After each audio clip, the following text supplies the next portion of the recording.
എല്ലാവർക്കും സ്വാഗതം. Overhauling of oil pump. ആദ്യം ഓയിൽ പമ്പുകളെക്കുറിച്ച് അല്പം കാര്യങ്ങൾ പറയാം. ഓയിൽ പമ്പുകൾ പല ടൈപ്പ് ഉണ്ടല്ലോ. Gear type, rotor type, plunger type, vane type എന്നിങ്ങനെ. ഇതിൽ ഗിയർ ടൈപ്പ് ഓയിൽ പമ്പുകൾ തന്നെ രണ്ട് ടൈപ്പ് ഉണ്ട്. ഇൻറ്റേർണൽ ഗിയർ പമ്പ്സും എക്സ്റ്റേണൽ ഗിയർ പമ്പ്സും. ആദ്യം എക്സ്റ്റേണൽ ഗിയർ പമ്പുകളെക്കുറിച്ച് പറയാം. ഇത്തരം പമ്പുകളിൽ എക്സ്റ്റേണൽ ടീത്തുകളുള്ള രണ്ട് ഗിയറുകൾ ഒരു പമ്പ് ഹൗസിങ്ങിനകത്ത് അറേഞ്ച് ചെയ്തിട്ടുണ്ട്. ഇതിൽ ഒരു ഗിയർ ഡ്രൈവ് ഗിയറും പിന്നൊന്ന് ഡ്രിവൺ ഗിയറുമാണ്. ഡ്രൈവ് ഗിയർ ഡ്രൈവ് ഷാഫ്റ്റിലാണ് അറ്റാച്ച് ചെയ്തിട്ടുള്ളത്. ഡ്രൈവ് ഷാഫ്റ്റ് എൻജിൻ ക്യാം ഷാഫ്റ്റോ ക്രാങ്ക് ഷാഫ്റ്റോ ഉപയോഗിച്ചിട്ട് ഡ്രൈവ് ചെയ്യും. പരസ്പരം മെഷ് ചെയ്ത് നിൽക്കുന്നതിനാൽ ഡ്രൈവ് ഗിയർ റൊട്ടേറ്റ് ചെയ്യുമ്പോൾ അതിൻ്റെ കൂടെ ഡ്രിവൺ ഗിയറും റൊട്ടേറ്റ് ചെയ്യും. ഒരു ഗിയർ ക്ലോക്ക് വൈസിൽ റൊട്ടേറ്റ് ചെയ്യുകയാണെങ്കിൽ മറ്റേ ഗിയർ ആൻറ്റി ക്ലോക്ക് വൈസിലായിരിക്കും റൊട്ടേറ്റ് ചെയ്യുക.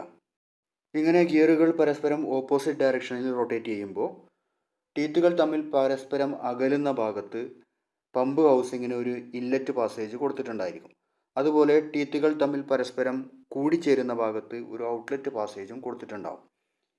ഇൻലെറ്റ് പാസേജിൽ കൂടെ അകത്ത് കയറുന്ന ഓയിൽ ഗിയർ ടീത്തുകളോടൊപ്പം റൊട്ടേറ്റ് ചെയ്യുകയും മറു സൈഡിൽ ഔട്ട്ലെറ്റ് സൈഡിൽ ഗിയർ ടീത്തുകൾക്കിടയിൽ നിന്ന് പുറത്തേക്ക് റിലീസ് ആവുകയും ചെയ്യുന്നു. ഇൻലെറ്റ് സൈഡിൽ ഗിയർ ടീത്തുകളോടൊപ്പം ഓയിൽ റൊട്ടേറ്റ് ചെയ്യുന്നത് കൊണ്ട് അവിടെ ഒരു വാക്വം ക്രിയേറ്റ് ചെയ്യുകയും ഓയിൽ സ്ട്രെയിനറിൽ കൂടെ തുടർച്ചയായി ഓയിൽ പമ്പിലേക്ക് ഓയിൽ വലിച്ചെടുത്തുകൊണ്ടിരിക്കുകയും ചെയ്യും. അതുപോലെ ഡെലിവറി സൈഡിൽ ഓയിലുകൾ തുടർച്ചയായി റിലീസ് ചെയ്യപ്പെടുന്നത് കൊണ്ട് ആ ഭാഗത്തുള്ള ഓയിൽ പ്രഷർ വർദ്ധിക്കുകയും ഈ പ്രഷർ ഉപയോഗിച്ച് ലൂബ്രിക്കേറ്റിംഗ് ഓയിൽ എഞ്ചിനകത്തുള്ള എല്ലാ ലൂബ്രിക്കേറ്റിംഗ് പോയിൻറ്റ്സുകളിലേക്കും എത്തിച്ചേരുകയും ചെയ്യും. ഇങ്ങനെ ഓയിൽ പമ്പിൻ്റെ ഡെലിവറി സൈഡിൽ ക്രിയേറ്റ് ചെയ്യപ്പെടുന്ന പ്രഷർ ഒരു പരിധിയിൽ കൂടുതലാവാതെ ലിമിറ്റ് ചെയ്യുന്നതിന് വേണ്ടി പ്രഷർ റിലീഫ് വാൽവ് ഉപയോഗിക്കും. പ്രഷർ റിലീഫ് വാൽവ് ഉപയോഗിച്ച് എൻജിൻ ഓയിൽ പമ്പിൻ്റെ ഔട്ട്പുട്ട് പ്രഷർ 4 kg/cm² മുതൽ 6 kg/cm² വരെ മെയിൻറ്റെയിൻ ചെയ്യാറുണ്ട്. ഓയിൽ പമ്പിൻ്റെ ഡെലിവറി ലൈനിൽ ഓയിൽ പ്രഷർ അധികമാവുമ്പോൾ പ്രഷർ റിലീഫ് വാൽവ് തുറക്കുകയും ഓയിൽ സമ്പിലേക്ക് തിരിച്ചു പോവുകയും ചെയ്യും. ഇനി എങ്ങനെയാണ് ഓയിൽ പമ്പ് ഓവറോൾ ചെയ്യുന്നത് എന്ന് നോക്കാം. ആദ്യം ഓയിൽ ഡ്രെയിൻ ചെയ്തതിന് ശേഷം ഓയിൽ സമ്പ് അഴിച്ചെടുക്കണം. ഒരു വാഹനത്തിൽ പ്രവർത്തിച്ചുകൊണ്ടിരിക്കുന്ന എൻജിൻ്റെ ഓയിൽ പമ്പ് ഓവറോൾ ചെയ്യേണ്ടി വരുമ്പോൾ വാഹനത്തിൽ വെച്ചുകൊണ്ട് തന്നെ ഈ കാര്യങ്ങൾ ചെയ്യാവുന്നതാണ്. സമ്പ് അഴിച്ചു മാറ്റിയതിന് ശേഷം ഓയിൽ പമ്പ് അതിൻ്റെ മൗണ്ടിങ് ബോൾട്ടുകൾ അഴിച്ചെടുത്തതിന് ശേഷം പുറത്തേക്ക് എടുക്കണം. പമ്പ് പുറത്തേക്ക് എടുക്കുമ്പോൾ അതിൻ്റെ കൂടെ ഓയിൽ സ്ട്രെയിനറും ഉണ്ടായിരിക്കും. ഓയിൽ പമ്പ് ക്രാങ്ക് കേസുമായിട്ട് ചേരുന്നിടത്ത് ഓയിൽ ഔട്ട്ലെറ്റ് വരുന്ന ഭാഗം അവിടെ ഒരു ഗ്യാസ്കറ്റ് ഉണ്ടായിരിക്കും. ഈ ഗ്യാസ്കറ്റ് പൂർണ്ണമായിട്ടും റിമൂവ് ചെയ്യണം. അതിനുശേഷം പമ്പിൽ നിന്ന് സ്ട്രെയിനറും അതിൻ്റെ പൈപ്പും കൂടി ഉൾപ്പെടുന്ന ഭാഗം റിമൂവ് ചെയ്തെടുക്കാം. അത് റിമൂവ് ചെയ്തതിന് ശേഷം നന്നായിട്ട് ക്ലീൻ ചെയ്ത് വെക്കാം. കെറോസിനോ ഡീസലോ ഉപയോഗിച്ചിട്ട് സ്ട്രെയിനറിനകത്ത് അടിഞ്ഞു കൂടിയിട്ടുള്ള കണ്ടാമിനൻസ് പൂർണ്ണമായിട്ടും ക്ലീൻ ചെയ്തെടുക്കണം. ഇനി ക്യാം ഷാഫ്റ്റോ ക്രാങ്ക് ഷാഫ്റ്റോ ഉപയോഗിച്ച് ഓയിൽ പമ്പിനെ വർക്ക് ചെയ്യിപ്പിക്കുന്നതിന് ഓയിൽ പമ്പിൻ്റെ ഡ്രൈവ് ഷാഫ്റ്റ് കറക്കാൻ വേണ്ടിയിട്ടുള്ള ഒരു ഗിയർ ഉണ്ടായിരിക്കും ഷാഫ്റ്റിൻ്റെ ഔട്ടറിൽ. ഈ ഗിയർ ഊരിയെടുക്കണം. അപ്പോൾ അതിൻ്റെ ലോക്ക് നട്ട് ഉണ്ടെങ്കിൽ നട്ട് അഴിച്ചെടുത്തതിന് ശേഷം പുള്ളർ ഉപയോഗിച്ച് ഗിയർ പതുക്കെ ഷാഫ്റ്റിൽ നിന്ന് പുറത്തേക്ക് എടുക്കുക. അതിനുശേഷം പമ്പിൻ്റെ കവർ ബോൾട്ടുകൾ അഴിച്ചെടുത്ത് കവർ റിമൂവ് ചെയ്യാം. കവർ റിമൂവ് ചെയ്ത് കഴിയുമ്പോൾ പമ്പ് ഷാഫ്റ്റും ഡ്രൈവ് ഗിയറും ഐഡിലർ ഷാഫ്റ്റും ഐഡിലർ ഗിയറും ഒക്കെ പുറത്തേക്ക് ഊരിയെടുക്കാൻ പറ്റും. ഇനി ഗിയറിൽ നിന്ന് ഷാഫ്റ്റ് റിമൂവ് ചെയ്യുന്നതിന് ഒരു ഹൈഡ്രോളിക് പ്രസ് ഉപയോഗിക്കാം. ഹൈഡ്രോളിക് പ്രസ്സിൻ്റെ സഹായത്തോടു കൂടി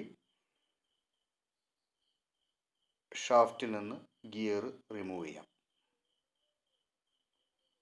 ഗിയറുകൾ സെപ്പറേറ്റ് ചെയ്തതിന് ശേഷം ഗിയറുകൾ പരിശോധിക്കണം. അതിന് എത്രത്തോളം തേയ്മാനം സംഭവിച്ചിട്ടുണ്ട് എന്നുള്ളത്. ഗിയറുകൾ അതിൻ്റെ ഹൗസിങ്ങിനകത്ത് റൊട്ടേറ്റ് ചെയ്യുമ്പോൾ അതിൻ്റെ രണ്ട് എൻഡുകൾക്കും തേയ്മാനം സംഭവിക്കാം.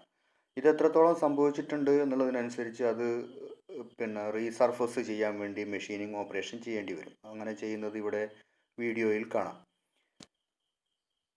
മെഷീൻ ചെയ്തതിന് ശേഷം ഗിയറിൻ്റെ ടോപ്പ് സർഫസ്, രണ്ട് ഗിയറിൻ്റെയും സർഫസുകൾ കറക്റ്റ് ലെവലാണോ എന്നുള്ളത് ഒരു ഡയൽ ടെസ്റ്റ് ഇൻഡിക്കേറ്റർ ഉപയോഗിച്ചിട്ട് ടെസ്റ്റ് ചെയ്യണം.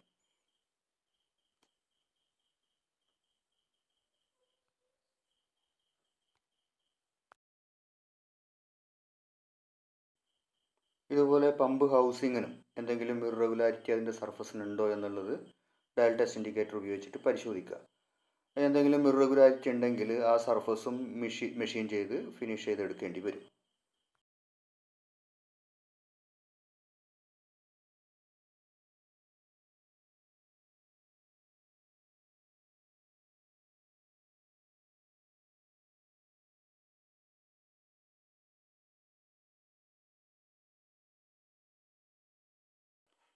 ഇനി 3 ക്ലിയറൻസസ് മെഷർ ചെയ്യാനുണ്ട് ഒരു ഓയിൽ പമ്പ്.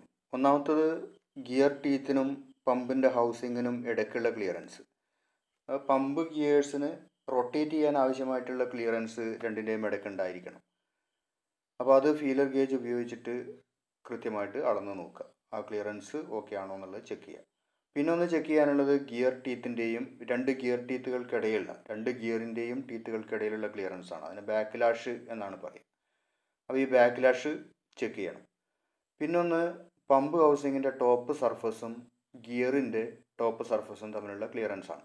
ഇത് പമ്പിൻ്റെ മുകളിൽ ഒരു സ്ട്രെയിറ്റ് എഡ്ജ് വെച്ച് അതിനിടയിൽ ഫീലർ ഗേജ് ഇൻസർട്ട് ചെയ്ത് രണ്ടിൻ്റെയും ഇടയിലുള്ള ക്ലിയറൻസ് എത്ര ഉണ്ട് എന്നുള്ളത് അളന്ന് നോക്കാം.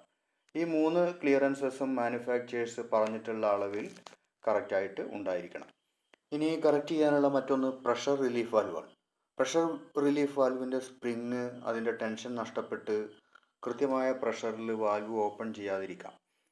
അപ്പോൾ ഇത് പരിശോധിക്കണം. അതിൻ്റെ സ്പ്രിങ്ങിൻ്റെ ടെൻഷൻ എത്രത്തോളം ഉണ്ട് എന്നുള്ളത് പരിശോധിക്കണം.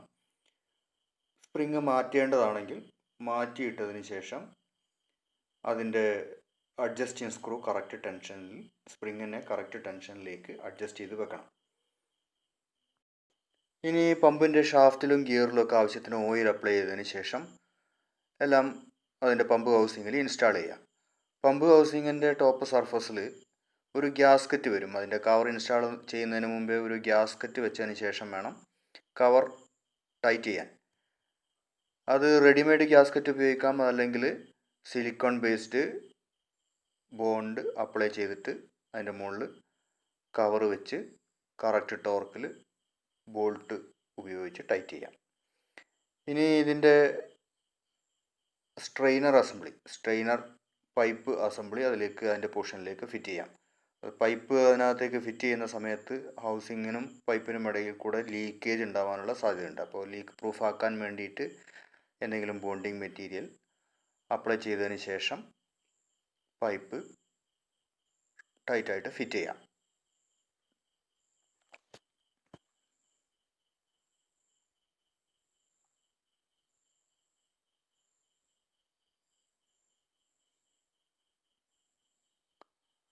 ഇനി പമ്പ് എൻജിൻ ബ്ലോക്കിൽ ഫിറ്റ് ചെയ്യുന്നതിന് മുമ്പ് പമ്പിൻ്റെയും ബ്ലോക്കിൻ്റെയും ഇടയ്ക്കുള്ള പുതിയ ഗ്യാസ്കറ്റ് വെക്കുക. അതിനുശേഷം പമ്പ് വെച്ചതിന് ശേഷം മൗണ്ടിങ് ബോൾട്ട് കറക്റ്റ് ടോർക്കിൽ ടൈറ്റ് ചെയ്യുക.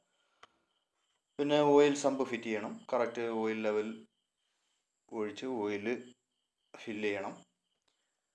അതിനുശേഷം പമ്പ് ഒന്ന് പ്രൈം ചെയ്യണം. എൻജിൻ ഇന്ധനം ഉപയോഗിച്ച് സ്റ്റാർട്ട് ചെയ്യുന്നതിന് മുമ്പ് എൻജിനൊന്ന് സ്റ്റാർട്ടിംഗ് മോട്ടോർ ഉപയോഗിച്ചിട്ട് കുറച്ച് നേരം ക്രാങ്ക് ചെയ്യാം. ഏതാനും റൊട്ടേഷൻസ് ക്രാങ്ക് ചെയ്യുമ്പോൾ സമ്പിൽ നിന്ന് ഓയിൽ പമ്പ് ചെയ്ത് ഓയിൽ ഗാലറിയിൽ ടൈറ്റായിട്ട് നിന്നോളും. അതിനുശേഷം മാത്രമേ എൻജിൻ സ്റ്റാർട്ട് ചെയ്യാൻ പാടുള്ളൂ. എൻജിൻ സ്റ്റാർട്ട് ചെയ്തതിന് ശേഷം ലൂബ്രിക്കേറ്റിംഗ് സിസ്റ്റം ശരിയായ വിധത്തിൽ വർക്ക് ചെയ്യുന്നുണ്ട് എന്നുള്ളത് ഉറപ്പുവരുത്തുക.